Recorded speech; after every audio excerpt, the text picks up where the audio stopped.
Blood-curdling facts that you wish you never knew, part 2.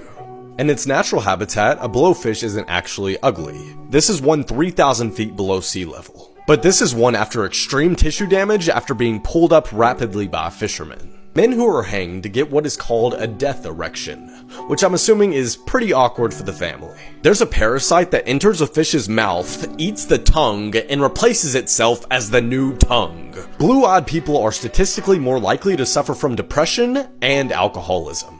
Sometimes an Amber Alert causes the kidnapper to panic and kill the child immediately. Every year you live through the future anniversary of your death. CNN has a pre-recorded broadcast for the end of the world.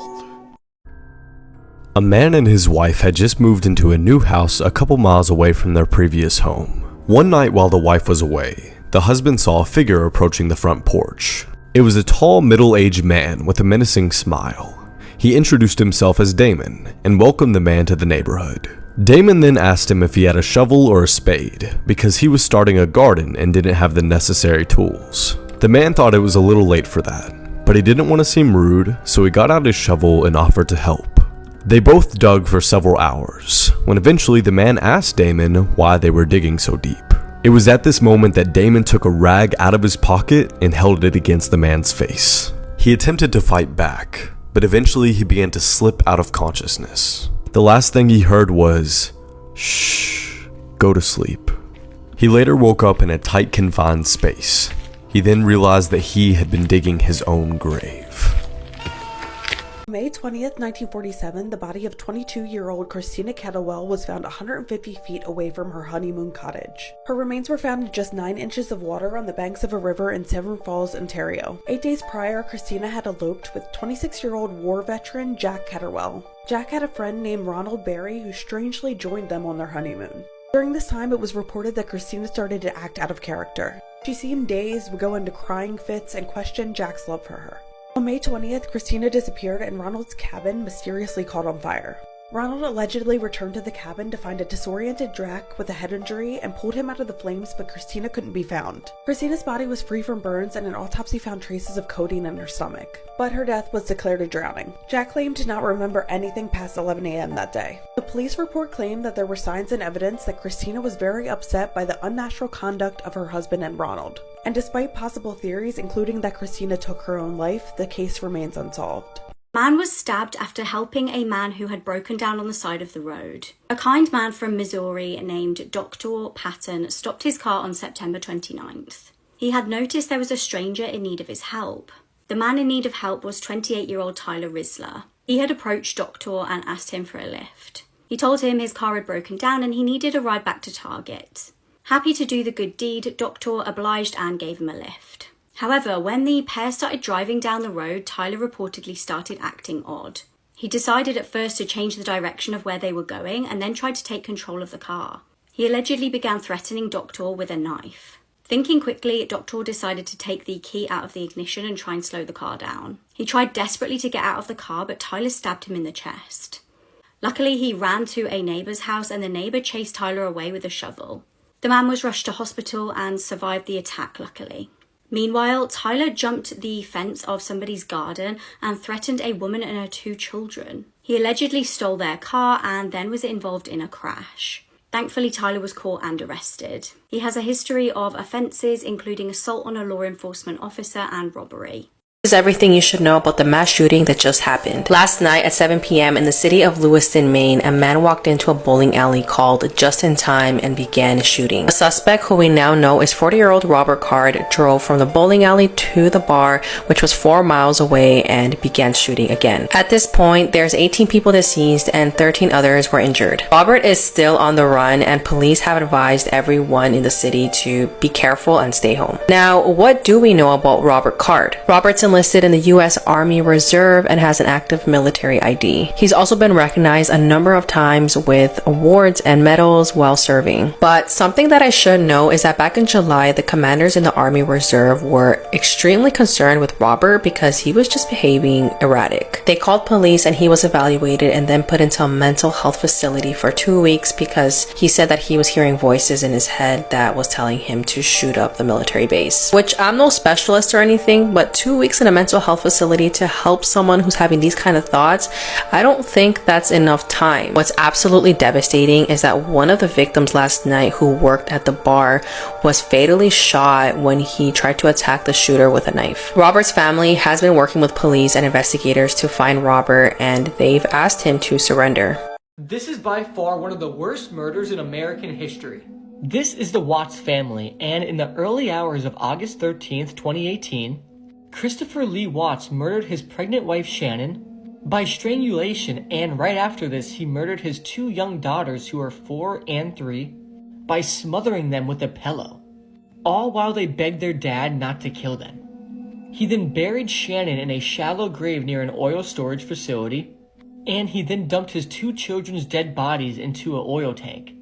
Christopher Watts initially maintained his innocence in his family's disappearance, but was arrested on August 15th after confessing in an interview with detectives to murdering Shannon, and he then later admitted to murdering his children. He did this because he wanted to run away and start a new life with a girl he was cheating on his wife with. And he thought the solution to this was to kill his entire family. There's also this clip of him being interviewed by some news outlet, and in the video, he's begging for his wife and children to come back. Now at this point, nobody has any clue that he killed them, but he does. He remembers exactly what happened, he knows that they're dead, he knows how he killed them, and he's still on live TV begging them to come home, saying he can't live without them. Just watch this clip, it's absolutely sickening. My last question, if you have any of those, feel free to step in. My last question, if your wife can see this, if she can watch these, what would you like to tell your wife and your kids? Shanann, Bella, Celeste, if you're out there, just come back. Like, if somebody has her, just please bring her back. I need to see everybody. I need to see everybody again. This house is not complete without anybody here. Please bring her back. That's it. I can take that mic off. Did you know about the Club Penguin dark criminal network?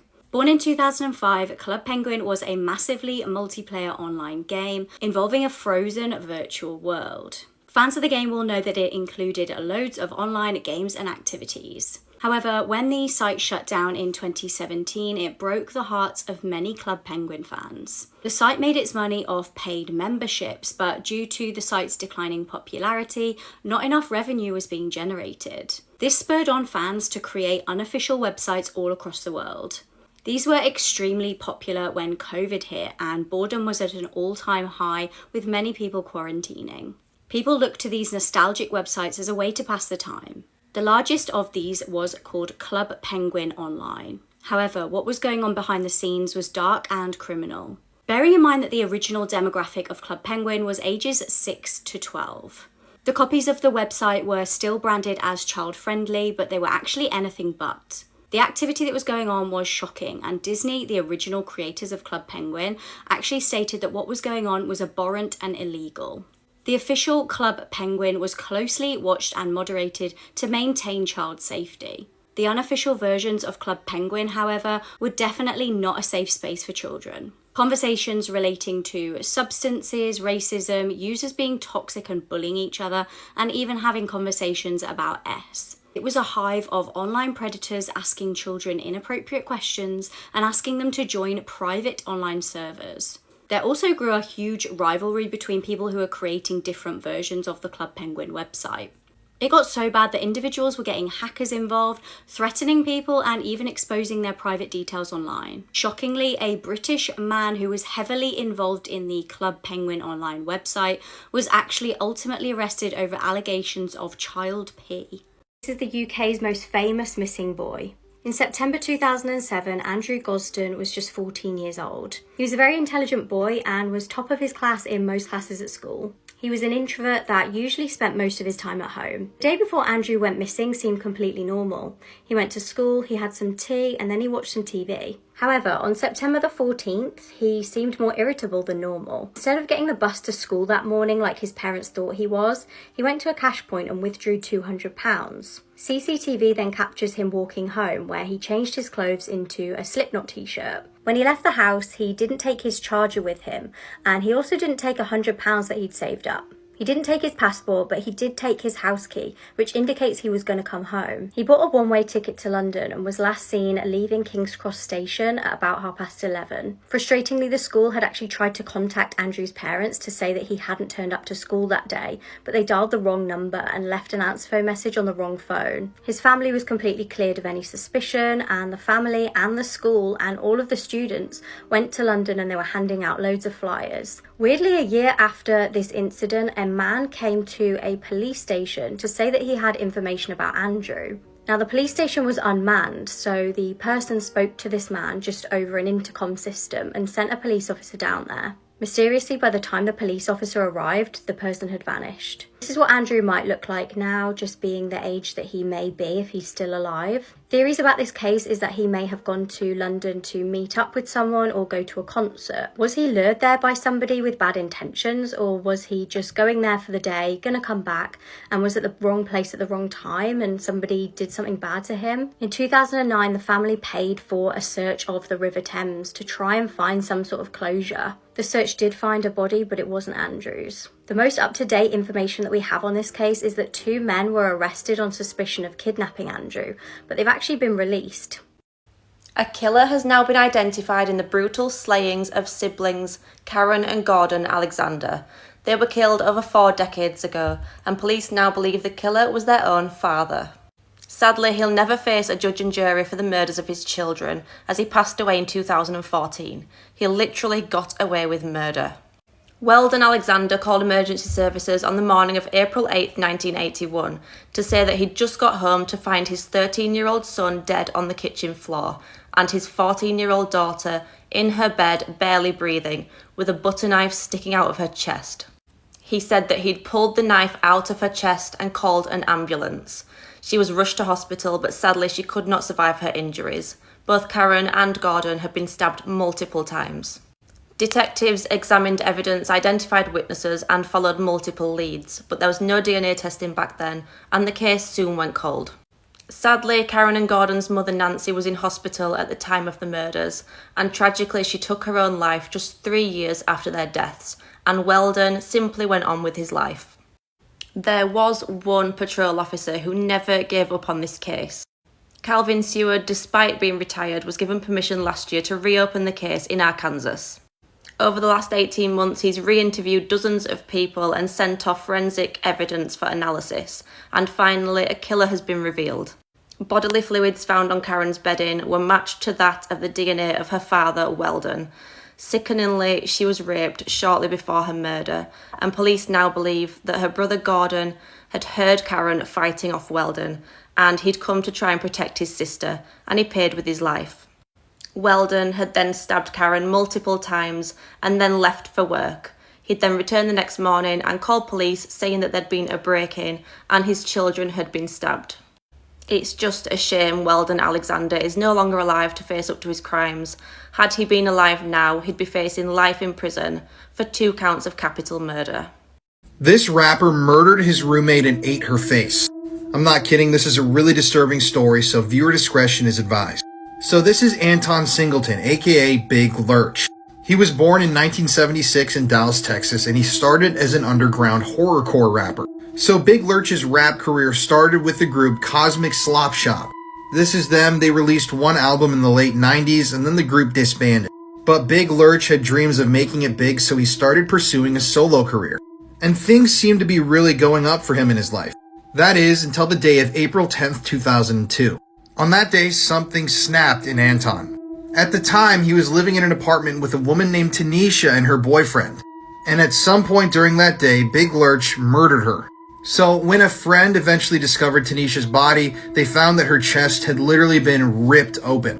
And there was a 3-inch blade lodged and broken off in her scapula.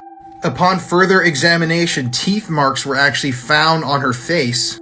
And teeth marks were also found on her lungs, which had been ripped out of her body and placed somewhere else in the apartment. So when this friend discovered Tanisha's body, they also discovered Big Lurch standing outside naked in the street, staring up at the sky, covered head to toe in blood. Obviously, he was arrested, but what they found afterwards made the story even more disturbing, if that's possible. When an analysis was done on Big Lurch's stomach contents directly after the murder, they found human flesh inside of his stomach. This meant that he had murdered Tanisha and actually ate her. I mean, this was just a horrific crime scene for investigators to process. So Anton was eventually sentenced to life in prison. The defense argued that he had smoked PCP the night before the murder and was in a state of psychosis. But since drug use cannot be the grounds for an insanity plea in California, he was still given the life sentence in prison. And eerily, this is just a really eerie coincidence. On his album cover, you can see him holding a plate with a human skull on it. This definitely seemed like a very bad omen of things to come in Big Lurch's life. This is the ISIS child executioner video, one of the most sickening videos ever explained. Before I begin, this is a massive trigger warning. The video begins with the victim tied to some sort of fence with his arms up. He is inside of a ball pit, and then you see a child walk across the abandoned ball pit. And I mean child, this kid is no more than 6 years old. Which is just mind-blowing. The child then stands next to an adult supervisor, and the adult then pulls out a pistol and cocks it and hands it to the child. The child then aims the gun at the victim's head and pulls the trigger, hitting him in the head. The first shot doesn't instantly kill the victim. You see blood leak out of his head and you see his eyes move around. The child then shoots the victim 3 to 4 more times, and at this point, the victim is dead. After this, the child raises the gun in the air and chants. The video then jumps to another execution, and it opens up with a young teenager holding up a knife. He then reads out a speech, and the video then skips to the execution, which is being done by the boy who just read the speech. The video briefly shows the victim. He has his hands tied behind his back and he's on his knees. The child executioner then kicks him on the back and he falls to the ground. The video then shows the toddler who did the prior shooting execution doing a cutthroat gesture.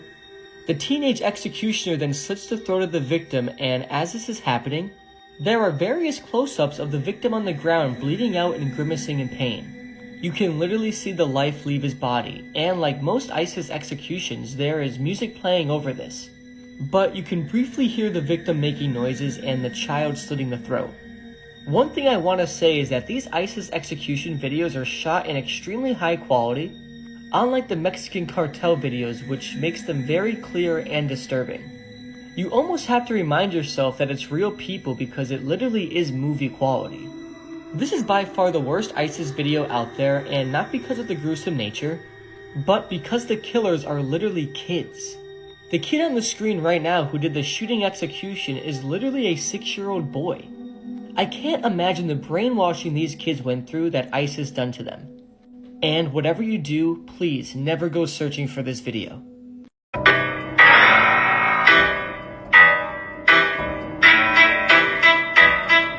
This is Christopher Westbrook, a TikTok famous chef that was always making recipes and dinner for the sorority house he worked at.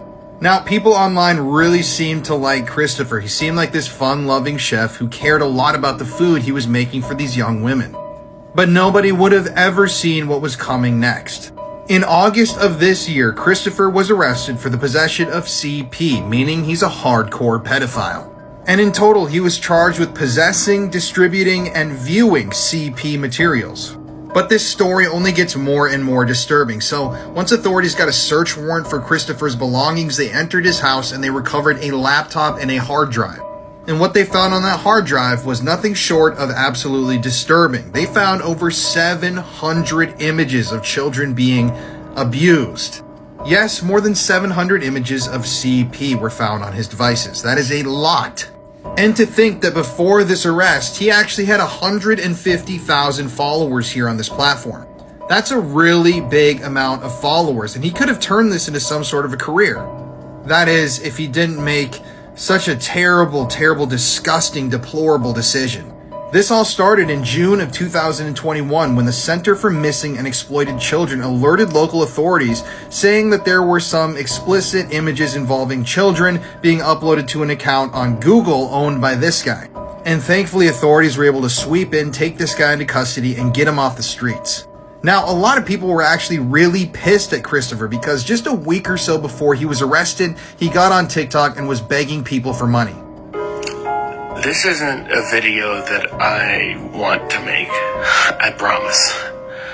But as most of you know, I work at a college. So yeah, he was asking people for donations. I know a number of people donated quite a significant amount of money to this guy. And I don't know if the process has been started to get people refunds or what's going on with that. But I mean, I can't imagine the feeling of those people who donated thinking they were helping this lovable guy out, when in reality they were donating to a hardcore, disturbed pedophile.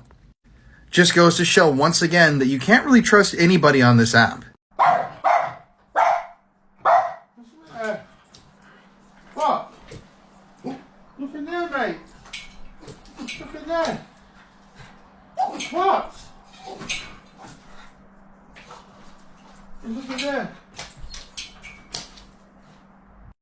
Okay, this one's a little bit crazy. This is Kevin and Ruby Frank and their 6 children, and they basically rose to fame with their YouTube channel that documented their life. Ruby's now been arrested just 2 days ago on suspicion of child abuse. The family are from Springville in Utah, and they are members of the Church of Jesus Christ of Latter-day Saints, otherwise known as the Mormon community. Their YouTube channel called 8 Passengers was launched in January 2015, and within 18 months they'd reached 1 million followers. And Ruby said that the channel was created as a way to feel present and to just enjoy being with the kids as they are right now.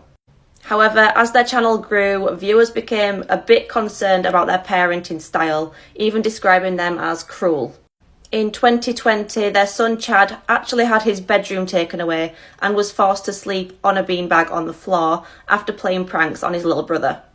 Other YouTubers then began looking at their past content and found some quite disturbing things. There was one video where 6-year-old Eve had forgotten to pick her own packed lunch up off the countertop, and Ruby refused to take it into school for her, saying it was her own fault.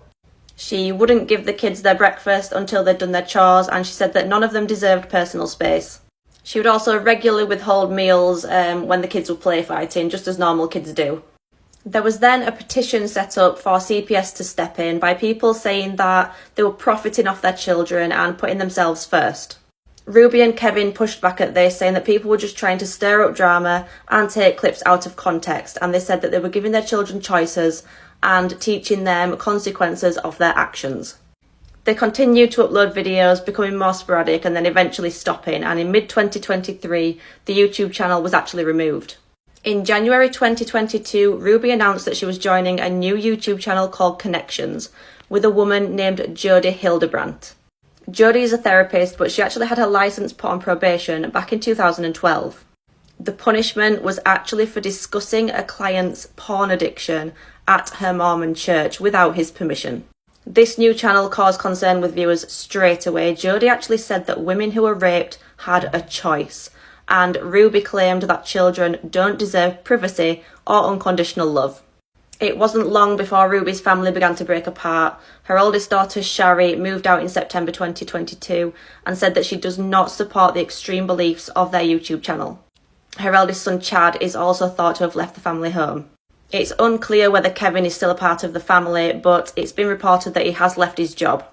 And just 2 days ago, both Jody and Ruby were arrested. Shockingly, the arrest came after reports of a malnourished child with open wounds and duct tape around their extremities asking for food. An unknown caller said that this child was asking for food and water, and it was that bad that they were taken to hospital. The police then searched Ruby Frank's home. Another malnourished child was found, and a further 4 children have been taken into care. These 2 women are now in police custody, and Ruby's sister actually posted saying it was about time and that at least the kids are now safe. Obviously, there's currently no outcome for this case because they did just get arrested 2 days ago, but it sounds to me like they've got very extremist views and they've maybe been abusing their own children for a while, and I'm glad that they've been found out and hopefully they get a lengthy sentence. This is a crazy story of where the term Stockholm Syndrome came from. In Stockholm in 1973, an escaped convict walks into a bank and holds 4 bank workers hostage. Escaped convict Jan Erik Olsen also wounds a policeman who responded to a silent alarm, and snipers quickly surround the building. The criminal made several demands, including a car and also the arrival of a fellow convict. The police actually fulfilled his wishes, apart from one. He wanted to leave and take his hostages with him. The 2 criminals and the bank worker remain locked in a vault. Inside the vault, something really weird was happening. The bank workers were forming a really bizarre bond with the captors and actually started fearing the police more than their own abductors. They even stayed loyal when they were being threatened with physical harm. One of the criminals wanted to shoot one of the bank workers in the leg to get a reaction from the police. Upon hearing this, one of the bank workers actually claimed that they thought it was so kind that they only wanted to injure them in the leg. In another bizarre twist, the hostages even offered to act as human shields to prevent their captors getting injured. When police eventually pumped tear gas into the building to force them out, the captors even begged police not to hurt their abductors. Finally, when the criminals were sent back to prison, the hostages even went to visit them. This is how an affair actually helped to solve a murder case. Teresa Scalf was 29 years old and working as a nurse when she was brutally killed. It was 1986 and she was living in Lakeland in Florida. Her mum Betty had begun to get really concerned when her daughter hadn't turned up for work. She ended up going round to her daughter's house and finding an absolutely disgusting scene. Teresa had been brutally killed and had her throat cut. Tragically, the nurse also had an 8-year-old son who was left without a mother. Luckily, he hadn't been at home at the time of the killing. Teresa's murder actually went unsolved for decades, almost 37 years. Now, the killing was believed to have been motivated, and although they had no concrete suspects, family said that she had actually mentioned having a stalkerish neighbour. The neighbour was Donald Douglas, and he was actually questioned by police, but frustratingly they couldn't find any concrete evidence to suggest he was involved. However, due to an illicit affair, he has now been identified as her killer. Police were able to identify him as the murderer through DNA of a child from an affair within the family. Using blood samples that they had from the scene, they were able to match DNA to that of Donald's son. Now, although it's not exactly clear who had the affair with who, WFLA reports that it was an affair involving Donald's third cousin who had a child. Frustratingly, Donald is actually now deceased, having passed away in 2008. His son is apparently in shock at having a murderer for a dad.